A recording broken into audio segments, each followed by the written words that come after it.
Bismillahirrahmanirrahim. Assalamualaikum warahmatullahi wabarakatuh. Perkenalkan, nama saya Nur Asikin dengan NIM 2004204. Saya dari Prodi Ilmu Administrasi Negara, Fakultas Ilmu Sosial.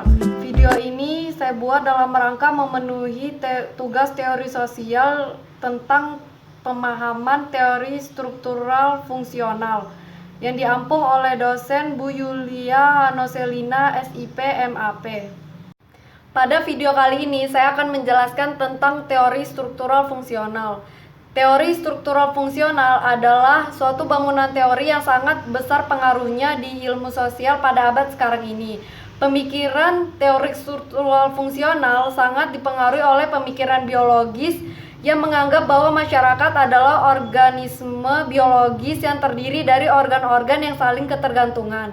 Ketergantungan tersebut merupakan hasil atau konsekuensi agar organisme tersebut dapat bertahan hidup. Berikut beberapa tokoh yang terkait dalam teori struktural fungsional, salah satunya yaitu Emile Durkheim, Auguste Comte, dan Herbert Spencer. Penjelasannya seperti gambar berikut ini.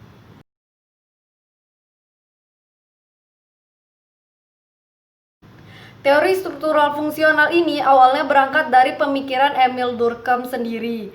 Emile Durkheim sendiri memiliki pemikiran tersebut dipengaruhi oleh pemikiran dari Herbert Spencer dan juga Auguste Comte.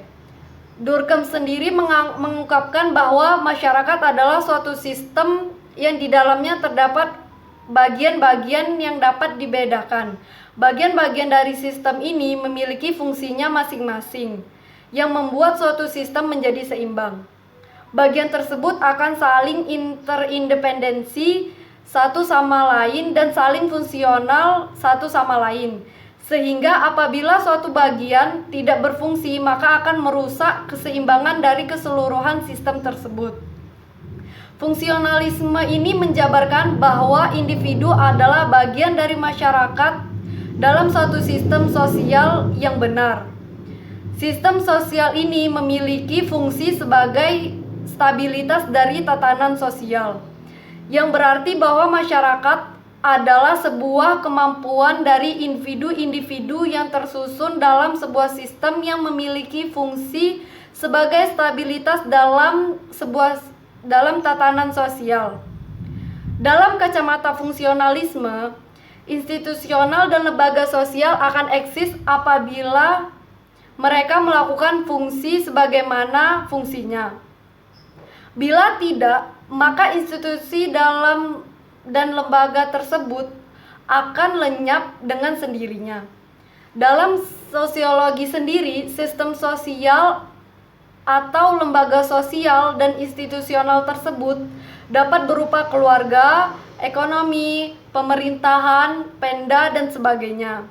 Kondisi pasca perang merupakan salah satu contoh di mana sistem sosial tidak berfungsi atau gagal berfungsi yang disebabkan oleh adanya perang. Pasca perang sendiri akan terjadi kekosongan kekuasaan dari pemerintah, lalu ekonomi yang tidak akan berjalan, bahkan aspek lain dari kehidupan sosial akan bubar. Pada perkembangannya, teori struktural fungsional mengalami banyak kritikan.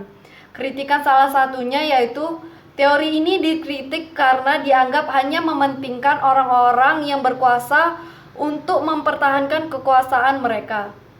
Selain itu, teori ini juga dikritik karena dianggap bahwa tidak dapat mendorong individu atau masyarakat untuk mengambil inisiatif dalam melakukan perubahan sosial.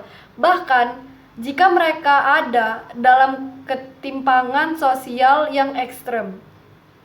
Dalam kehidupan sehari-hari, kita bisa melihat bagaimana teori struktural fungsional ini bekerja dalam sebuah sistem. Sebagai contohnya, saat pemerintah mendirikan sebuah sekolah untuk menyelenggarakan pendidikan bagi warganya, lalu murid akan dipersiapkan untuk mengisi lapangan kerja dan mengisi posisi-posisi yang kosong dalam pemerintahan. Murid-murid ini akan bekerja, lalu akan membayar pajak, dan pajak tersebut dapat digunakan sebagai pembiayaan pendidikan atau membiayai kehidupan bagi keluarganya, sehingga keluarga tersebut akan tetap eksis. Pada akhirnya, murid-murid yang dibiayai negara akan membiayai kembali negara agar negara tersebut tetap eksis. Nah, sudut pandang dari struktural fungsional ini, jika sistem tersebut dapat berjalan dengan lancar, yakni pemerintah akan membiayai pendidikan, lalu murid akan belajar, kemudian bekerja dan kembali membiayai negara, sehingga sistem sosial akan berada pada posisi yang stabil. Sekian penjelasan tentang teori struktural fungsional dari saya. Semoga apa yang saya sampaikan dapat bermanfaat bagi yang mendengarkannya. Apabila ada kesalahan kata, mohon dimaafkan karena kesempurnaan hanya milik Allah Subhanahu wa Ta'ala. Terima kasih sudah menonton. She calls me day and night. I'm sorry, girl, you just